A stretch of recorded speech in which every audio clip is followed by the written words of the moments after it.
Recently, there have been several major disasters in America. We had the wildfires in California, we've had the devastating floods in Kentucky, and also there's been ongoing impact in the Carolinas and Florida from hurricane season. So it really has been jaw-dropping to see so many Americans impacted by natural disasters. I want to bring in Samantha Silverman.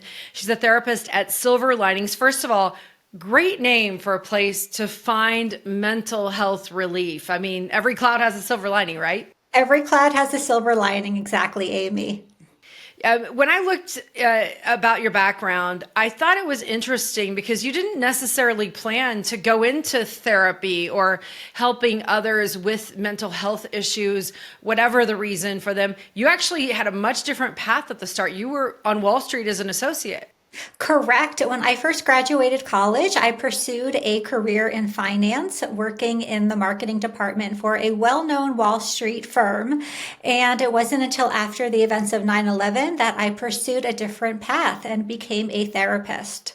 So then were you working in Lower Manhattan at 9/11?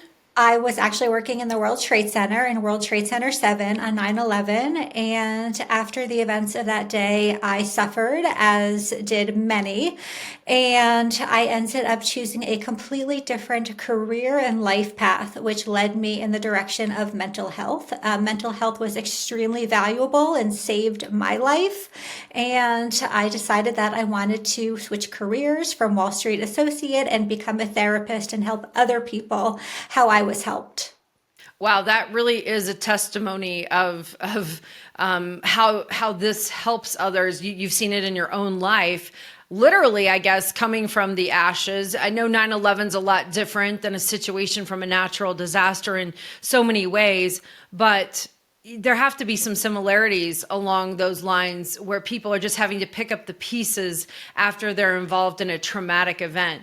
Do you look at some of these recent events that we've had, especially, I mean, the wildfires just come to mind because it's been so impactful. Are there similarities when it comes to stress and trauma around disasters that happen to you that you can also relate to weather type of things?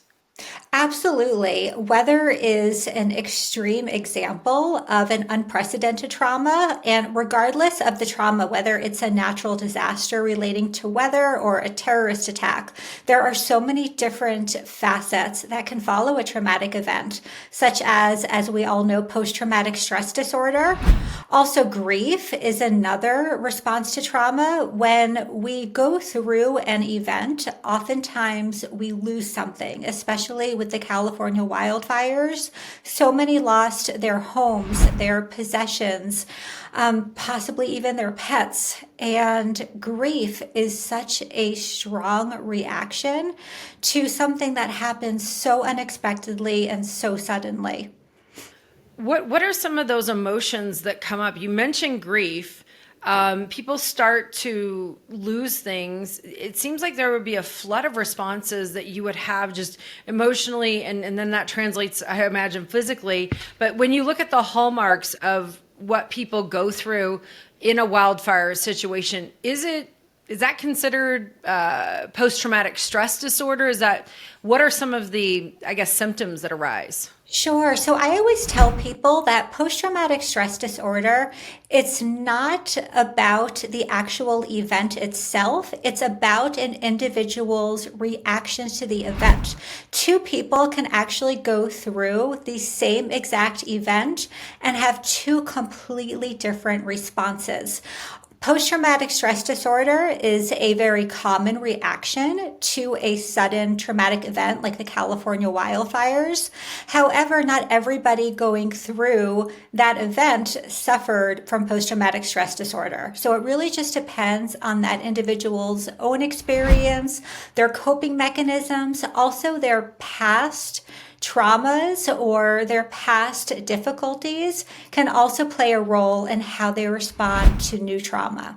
So you brought up a good point where you've got different types of tragedies that happen, different types of disasters. With wildfires, for example, 19 people were killed, 15,000 homes lost, tens of thousands of people without homes now. We actually recently spoke to a woman and she had hoped to get back into her home. Tayanne, she was in the Eaton fire and she has a young daughter and they're not going to be able to go back to their home. some of these things are really difficult, life altering situations that people are thrust into.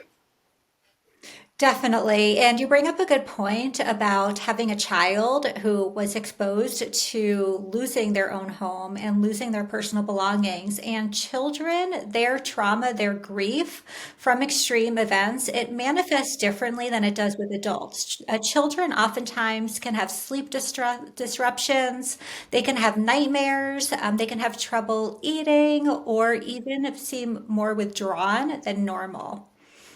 Yeah, I mean, it really puts parents in a tough situation because they're coping, but they've also got to reach out to, their kids, maybe get them some help at the same time. It's a really a family life altering situation. I was reading up on, how people were coping with the wildfires, and it was interesting because many people who live in Southern California said they had feared the fires. They know about the Santa Ana winds. They know the capability of how quickly these fires can spread. And phobias are really kind of the first sign. Some people are very terrified of weather events. They did a study, the American Meteorological Society did a study, and they found 12% of the US population has some type of specific weather phobia. And some of them were kind of interesting. There have been several studies, by the way, on this. Ball State also found that 85% of people who have a phobia are scared of severe weather. They're scared of thunderstorms, basically. So this was interesting. A couple of the phobias that they put out there were fear of fog, fear of an open sky. A lot of it was sort of a fear of the unknown is what I feel like. But when someone comes to you with a phobia, what are some of their symptoms or some of their expressions? Sure. Some of their expressions or symptoms when somebody has a phobia, and again, like you were just talking about, Amy, phobias can range from things that could potentially happen to things that could potentially not happen, or there's a small chance of them happening. And phobias usually manifest themselves in anxiety, even depression. Anxiety, depression triggers can be where somebody is being reclusive or withdrawn, canceling plans with friends, family.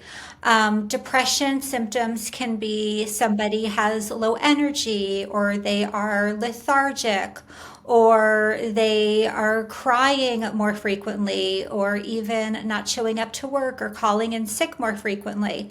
And all of those symptoms can also be related to having a fear or a phobia of something that's either a real threat or something that is in all likelihood not going to happen.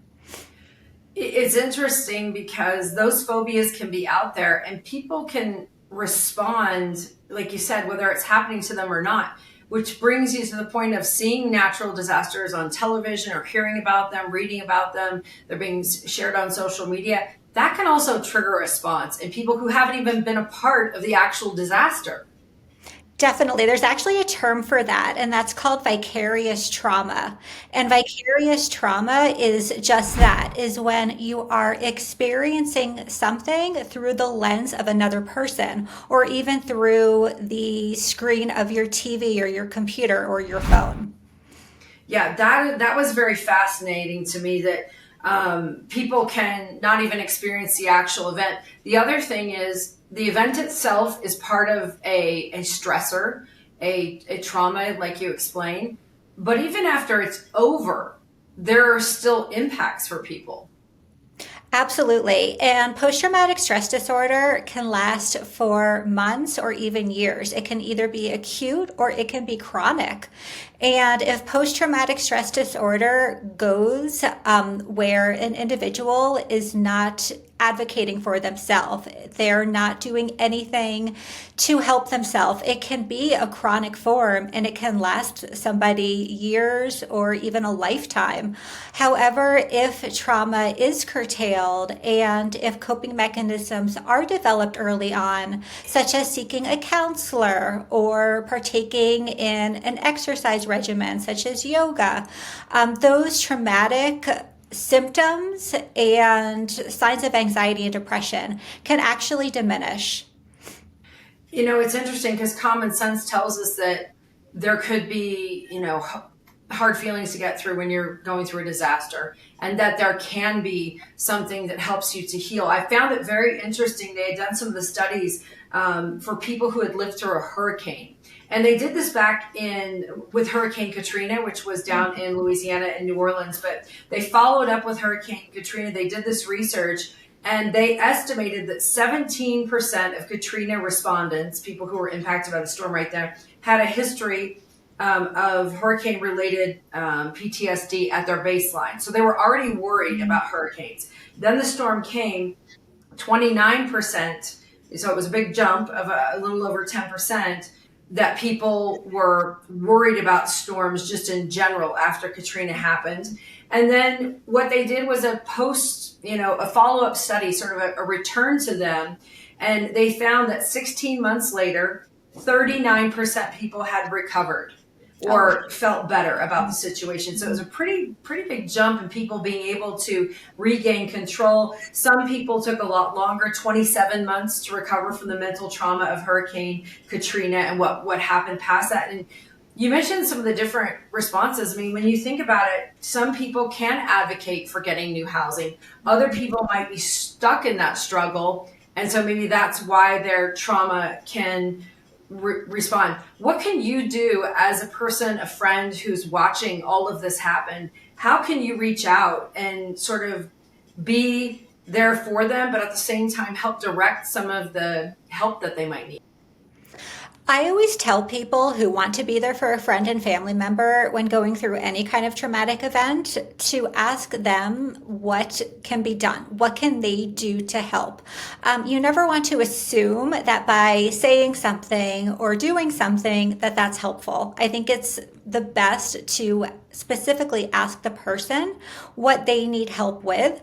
The other thing that comes up frequently is people oftentimes mean well and they want to say the right thing and they're trying to be comforting, but they say something that just doesn't resonate with the person experiencing the trauma or is misconstrued as either hurtful or not helpful. And it's important to just give them space to be there, not to worry so much about saying the right thing or saying something that could be misconstrued as hurtful or maybe passive. So it's really important to just provide that space, provide that framework for the individual to open up, to communicate. And I think just having that availability, that space, that presence is so important in just having the individual that's experiencing the trauma feel heard and feel supported. Yeah, the empathy, the compassion, also important. And it's because everybody's an individual too. Some of the phobias that you might hear or the stressors that you might see may not be the same for you. They may seem irrational for your situation, but everybody's dealing and coming at, life at a different angle, which is a really important thing to remember. When I look down the list of some of the weather-specific phobias that people have, I was kind of surprised by some. Others I can understand. For example, the fear of thunder and lightning. I get that. That's very obvious. Fear of snow, though, can be a thing. Fear of sun, fear of heat, fear of flooding. And then I also read that when people come in for these types of phobias, that sometimes exposure therapy is a recommendation. So it's kind of interesting because some weather stuff you could recreate, right? You could possibly even recreate some sort of snow event so that you're getting this exposure theory. What are your thoughts on dealing with phobias around weather, sort of exposing yourself to it to realize that you can handle it? Yeah, I feel like exposure therapy may or may not work for natural disasters. Like you said, it would be very hard to recreate that. For instance, to recreate a fire puts everybody at risk. So I would not recommend exposure therapy for that. However, there are other forms of therapy that I would recommend. There is one called EMDR, or eye movement desensitization and reprocessing. And that actually helps unlock and process the traumatic event that's lodged in an individual's memory. Another one is cognitive behavioral therapy, or CBT, which works on working with your thoughts and redirecting your negative thought process to a more positive thought process. A lighter form of CBT is known as DBT, or dialectical behavioral therapy, which also restructures and corrects negative thoughts. DBT has actually been utilized more frequently in recent years. It is adapted for highly sensitive people, whereas cognitive behavioral therapy is a little bit more formalized. I am familiar with all those therapies because different people in my family at different times have used them, and all to success. So it's been interesting. So, it's been fascinating to see the different approaches that can actually work. So if one thing didn't work for you in the past, or maybe you think, oh, that's just not going to fit the phobia or the trauma that I'm dealing with, there are some answers and there are some different options. So before we get to treatment, one other thing about treatment, I want to talk about some real awful traumas. We all look at traumas in different ways, and we perhaps even categorize them ourselves. We judge people's traumas. I'm not going to say I'm above that, but we all do that in different ways. But some of the worst traumas ever, and I read your bio, Holocaust trauma, Holocaust survivors, you were able to work with them. And to me, that is like, I can just not even imagine what that would be like to survive something like that and have that trauma. Were you able to find success with what I would consider as the worst kind of trauma? The survivors that I worked with who survived the Holocaust really differed in their attitudes, their perceptions, even their religious beliefs. It was fascinating. I would say that those who had developed a positive attitude and had come from like an attitude of gratitude and optimism, those individuals were more successful and just happier in general compared to those who adapted a negative viewpoint of the world or were pessimistic. And I'm not necessarily saying that it's up to an individual to choose if they want to be positive or negative. A lot of it has to do with hereditary predisposition.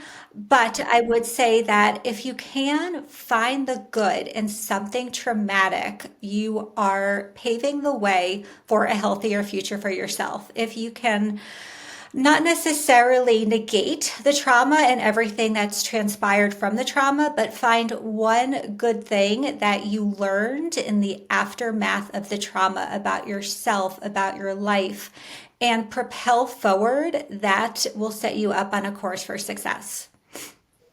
Is there a big risk if you never get treatment? Is there, do you get progressively worse? Is non-treatment an option?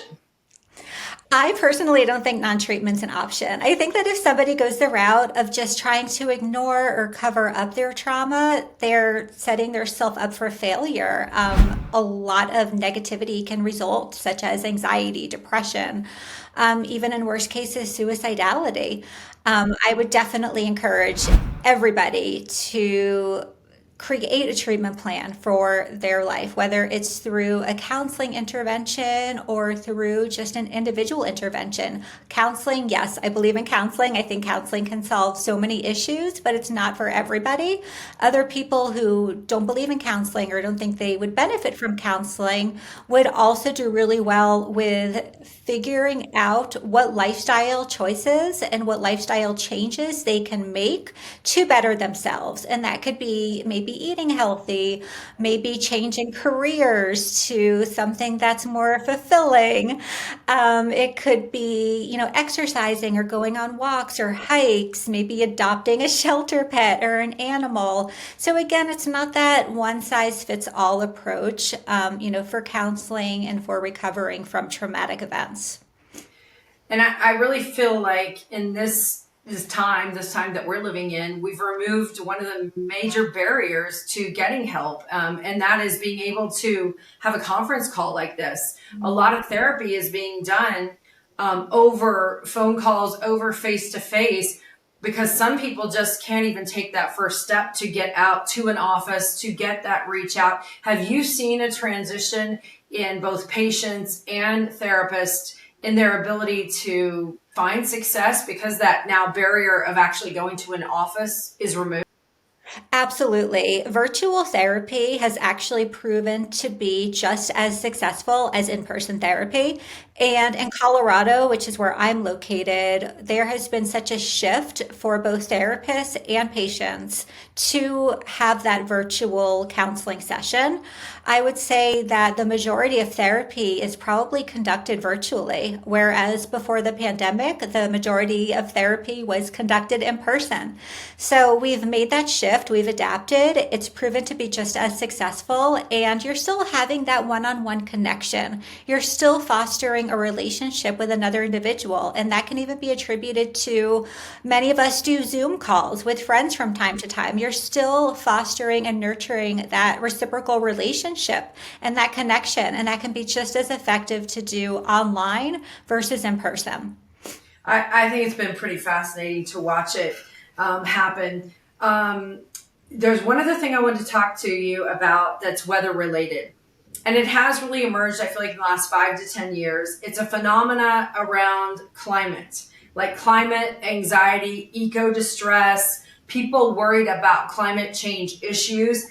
And some of the research that they've done on this is it's pretty shocking for me as a meteorologist to realize that this has taken over some people's mental health in such this way. Some of the research indicates that climate change has impacted younger generations because they're worried about the future of the planet. They're worried about being powerless when a wildfire like the ones in SoCal happened, that nobody could do anything. They couldn't get them out with the helicopters and so forth. And so they've got these studies showing that climate change is making especially young people feel out of control. Have you seen this type of response, anxiety come from people? And is it a younger generation that seems to have this anxiety, or are you seeing it across the age groups?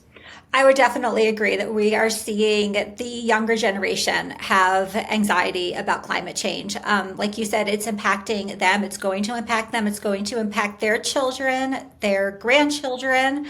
And there is so much anxiety around climate change. I don't even know where to begin. It's just, I mean, I have my own personal thoughts and feelings about it as well. For my son and my grandchildren who are not born yet. But yeah, I think it's really terrifying. And we definitely have quite a few clients in our practice who have anxiety just about the world changing. And yeah, it's definitely an issue. I would say one of the things for me as a meteorologist and a scientist that sort of helped in looking into the face of the climate research that's come out, right? The numbers that come out, the suggestions, the policies that are trying to be enacted and so forth is I find a lot of interest in historical events do help dealing with what's going on right now. For example, we had the terrible on the East Coast about a year and a half ago, these terrible Canadian wildfires that brought the awful air quality down into the Northeast in New York City. Now, I know you're probably familiar with this in Denver. I've lived there as well. Along the mountain ranges can sometimes happen as well. And the air quality can be really dramatic and change quite drastically. So immediately, sort of the media response went to, oh, it's climate change, the world's on fire, it's burning. And that could trigger anxiety and really upset people. But there actually is some fascinating stories historically of right after the American Revolution, late 1700s, where they had reports from revolutionary soldiers and armies about the skies going black in the East. And what they did later, almost 150, 200 years later, they went back to Canada and looked at the tree rings and found the climate data that showed forest fires had occurred in the late 1700s, created this blackening of sky in the Northeast. And it explained how the skies went dark in New York City way back in the day. And so I think some of the historical situations can help, and then information does help us find a little bit of that silver lining that we talked about when we kicked off. And you've reminded us that having that positivity or finding the gratitude or finding little ways to help maybe your role and how you interact with the environment sort of gives a little bit of relief. I don't have all the answers. I'm not a therapist, but I don't either. this is a topic that has come into my profession quite frequently. So it's interesting to hear. Last thing I wanted to ask you about is technology. Because therapy is such an individual experience, is there any sort of AI or new technology that works its way into therapy that you think makes a difference in the future? Is there anything on the horizon, technologically or scientifically wise, that changes this experience between an individual and their therapist?